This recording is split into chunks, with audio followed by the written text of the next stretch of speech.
Salam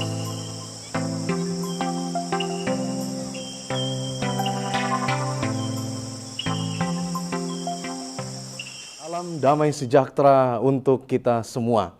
Puji Tuhan, oleh karena kasih karunia Tuhan, kita boleh sama-sama akan membahas firman Tuhan pada kesempatan yang berbahagia ini.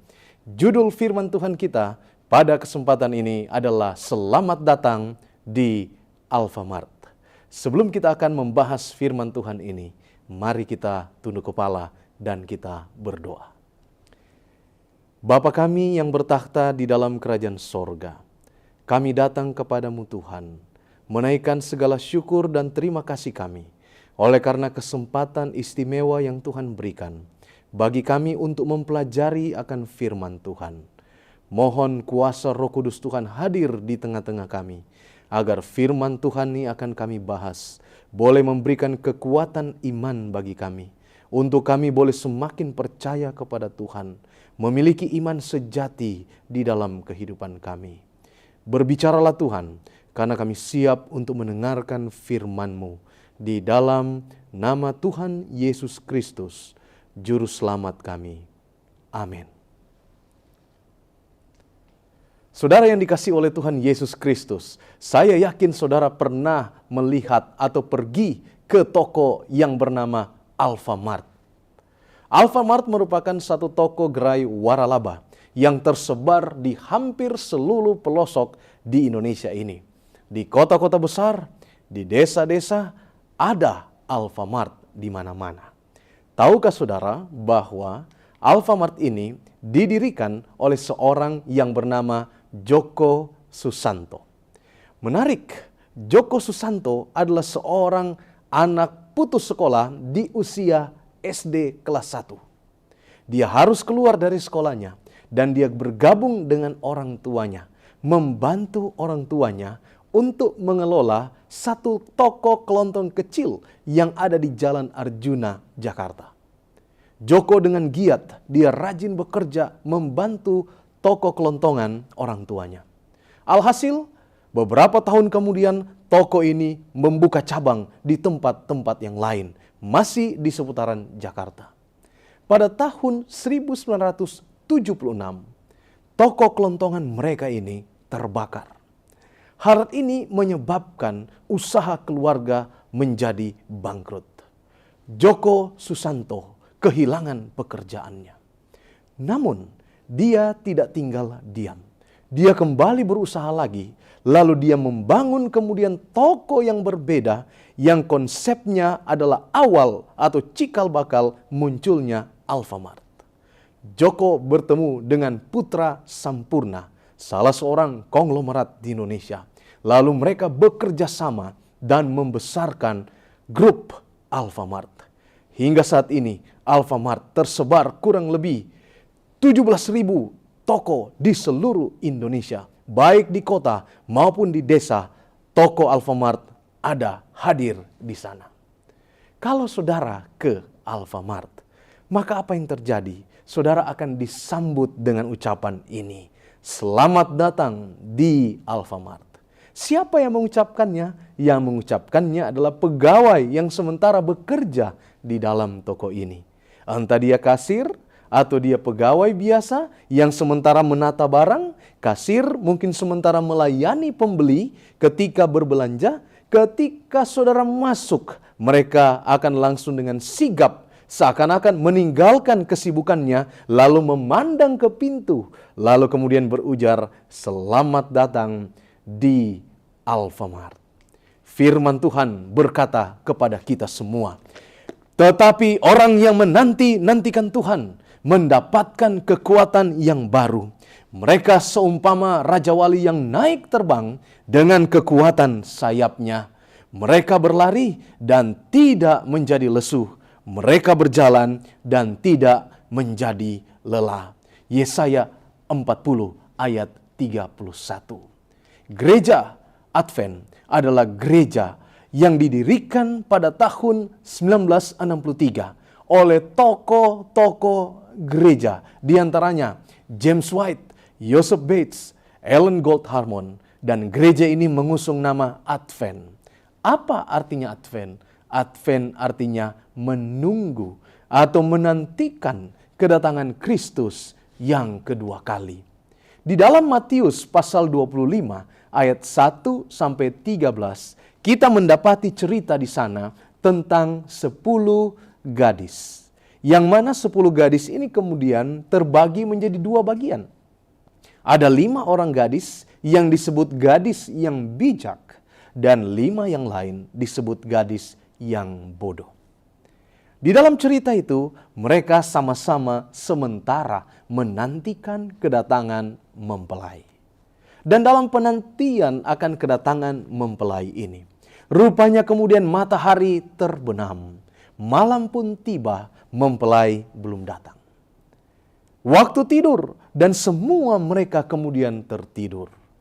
Tengah malam, ketika semua sementara tertidur lelap, tiba-tiba ada suara yang kemudian berucap, mempelai datang, sambutlah dia.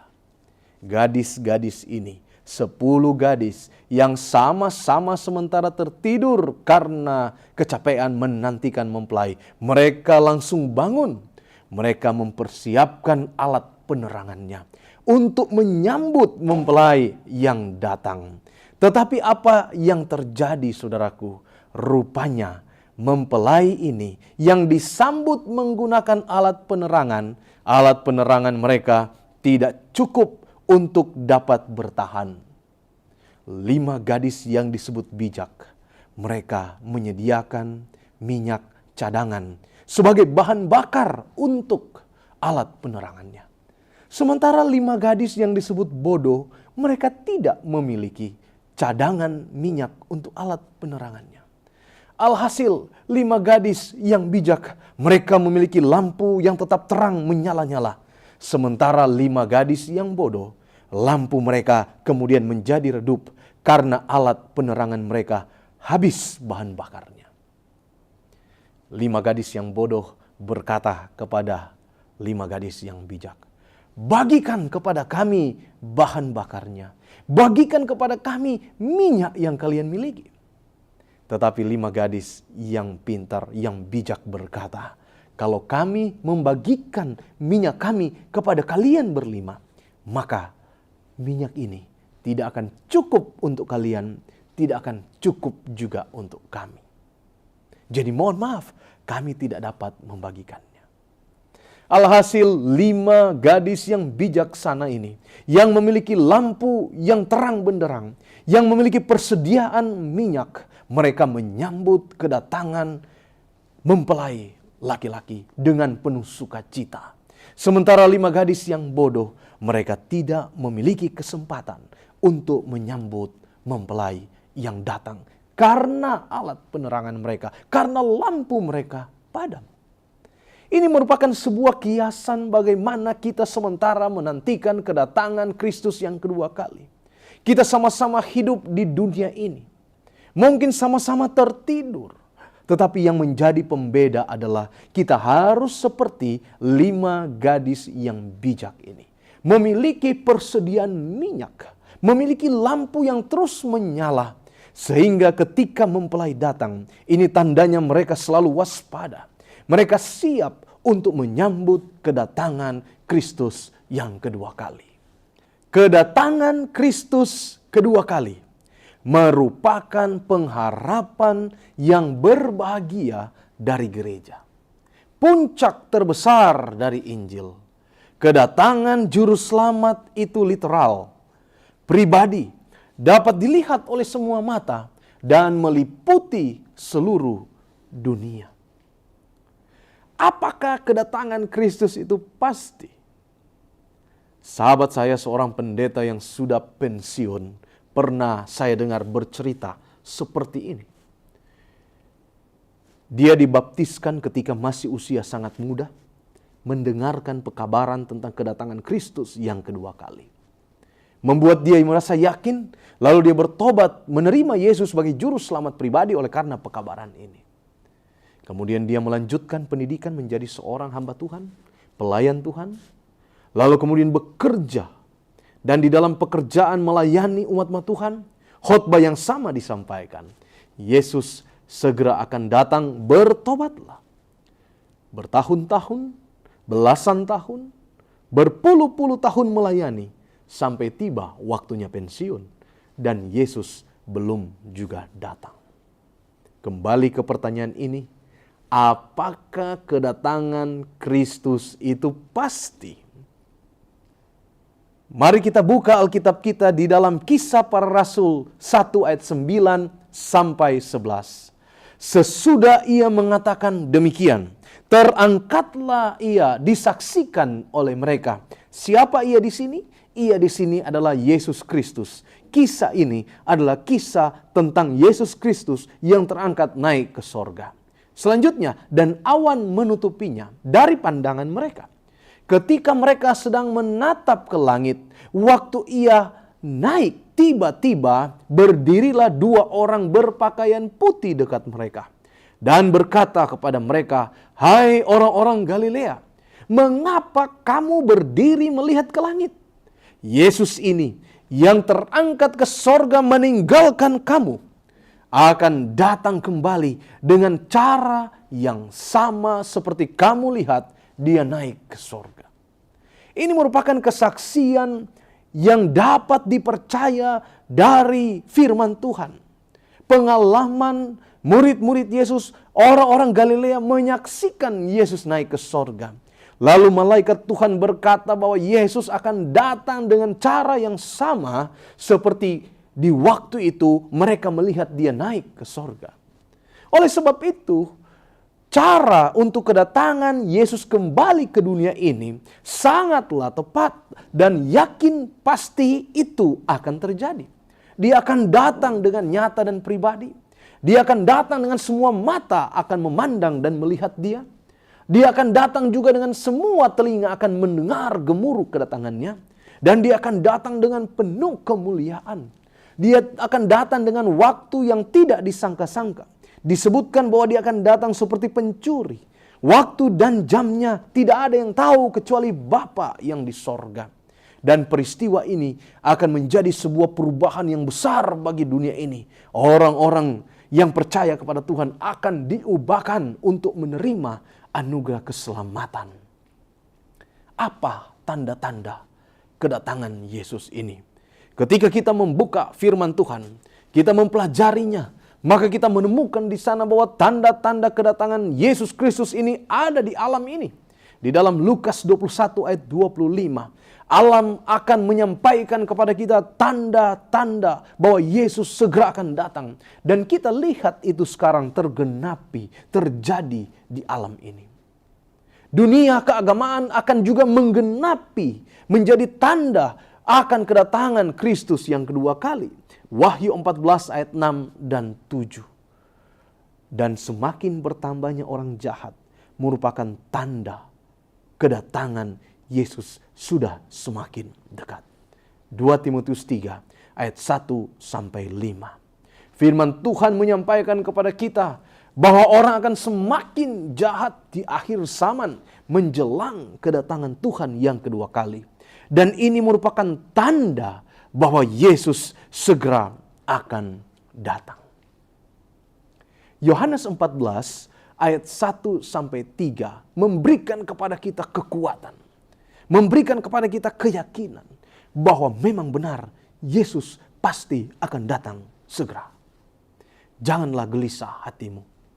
Percayalah kepada Allah, percayalah juga kepadaku. Di rumah Bapakku banyak tempat tinggal. Jika tidak demikian, tentu aku mengatakannya kepadamu. Sebab aku akan pergi ke situ untuk menyediakan tempat bagimu. Dan apabila aku telah pergi ke situ dan telah menyediakan tempat bagimu, aku akan datang kembali dan membawa kamu ke tempatku, supaya di tempat di mana aku berada, kamu pun berada. Perhatikan saudara kalimat ini, aku akan datang kembali. Ini adalah kalimat langsung dari mulut juru selamat kita. Sebuah janji pasti kepada kita. Sebuah janji pengharapan, jaminan untuk saudara dan saya bahwa Dia adalah Allah yang benar dan adil. Dia tidak pernah berdusta. Apa yang Dia sampaikan, pasti Dia akan genapi. Allah kita bukan seperti manusia. Manusia bisa saja berbohong, bisa saja hilaf, tetapi Tuhan tidak demikian. Kalau Tuhan bilang, aku akan datang kembali, maka pasti Dia akan datang kembali. Pada suatu kali, ada sepasang suami istri dari California.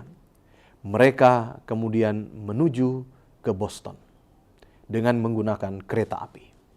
Sepasang suami istri ini kemudian pergi ke kampus Harvard University. Mereka masuk ke gedung rektorat, lalu menyampaikan kepada resepsionis yang ada di gedung rektorat itu, bahwa kami akan menemui rektor Harvard. Resepsionis kemudian memandang pasangan suami istri ini, dari kepala sampai ke kaki. Pasangan suami istri ini memang tidak meyakinkan. Pakaiannya lusuh, mukanya juga lusuh. Mereka baru menempuh perjalanan yang panjang, dan mereka baru tiba di tempat itu dan langsung mau bertemu dengan rektor. Di dalam ketidakyakinan, resepsionis ini kemudian memberikan tempat duduk di ruang tunggu kepada pasangan suami istri ini untuk mereka dapat menunggu di sana.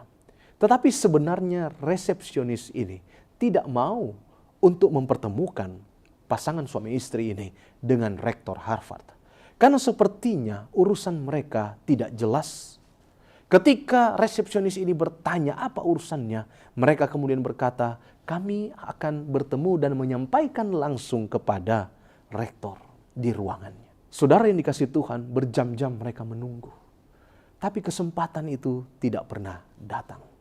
Ketika menjelang sore, pasangan suami istri berdiri, lalu kemudian pergi ke meja resepsionis. Lalu berkata kepada resepsionisnya, bolehkah kami bertemu? Kami sudah dari pagi menunggu. Lalu resepsionis ini dengan banyak pekerjaan yang harus dia lakukan dan menggerutu, dia meninggalkan mereka dan masuk ke dalam ruang rektor. Lalu berkata kepada rektor, ini ada pasangan suami istri yang saya katakan tadi. Mereka tetap berada di luar, mereka tetap menunggu untuk diterima oleh Pak Rektor. Bagaimana kalau terima saja mereka, supaya mereka kemudian bisa pulang dan kita juga bisa pulang karena ini sudah sore. Lalu rektor itu yang memiliki banyak pekerjaan, dengan terpaksa kemudian dia bilang, oke, suruh mereka masuk. Dan benar, pasangan suami istri ini masuk. Lalu rektor berkata kepada mereka ketika mereka duduk di ruang rektorat, ada keperluan apa dengan saya, Bapak Ibu? Lalu Leland, suami, berkata kepada rektor, kami memiliki seorang anak yang berkuliah di Harvard. Baru setahun dia berkuliah di sini, tetapi kemudian dia meninggal. Kami mau mendirikan sebuah tugu peringatan untuk anak kami bagi universitas ini. Dengan marah, rektor ini kemudian berkata, kalau saja semua orang tua mahasiswa di Harvard ini, anaknya meninggal lalu datang ke sini, lalu meminta untuk disediakan tempat untuk peringatan anaknya yang meninggal, maka kampus ini akan berubah, bukan lagi menjadi kampus tempat belajar, tetapi kampus pekuburan, ladang pekuburan. Lalu Leland bilang kepada rektor, oh bukan begitu maksud saya, kami akan membangun satu gedung yang kami persembahkan untuk anak kami.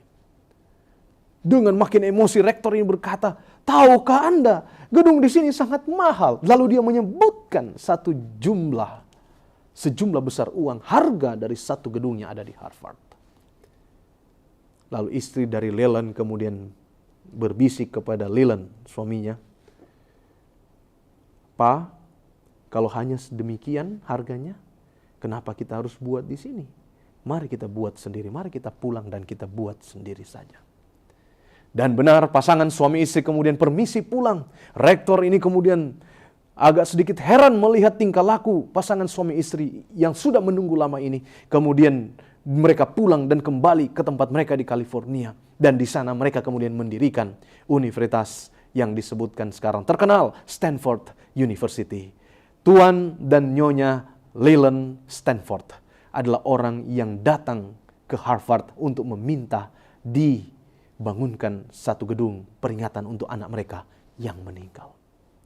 Mereka menunggu lama, walaupun permintaannya tidak dikabulkan, tetapi mereka mampu untuk kemudian membuat satu universitas sendiri.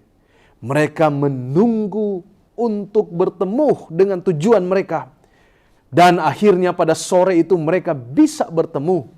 Tetapi walaupun tujuan mereka tidak tercapai, tetapi mereka punya kesempatan untuk mendirikan satu universitas yang terkenal seperti Harvard sekarang ini di atas dunia ini.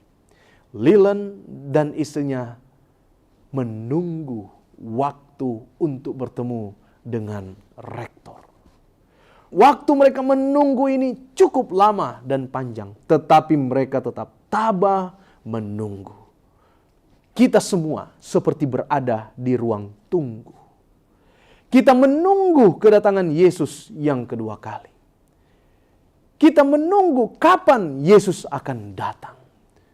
Oleh karena itu, dalam masa menunggu ini, kita harus merasa yakin dengan pasti bahwa kembalinya Sang Penebus akan merupakan puncak kemuliaan dan sejarah umat manusia. Oleh karena itu, ini pasti akan terjadi. Yesaya 25 ayat 9. Inilah yang kita semua nantikan. Karena inilah jati diri dari umat Advent. Umat yang disebut Advent adalah umat yang menanti-nantikan, menunggu kedatangan Kristus yang kedua kali.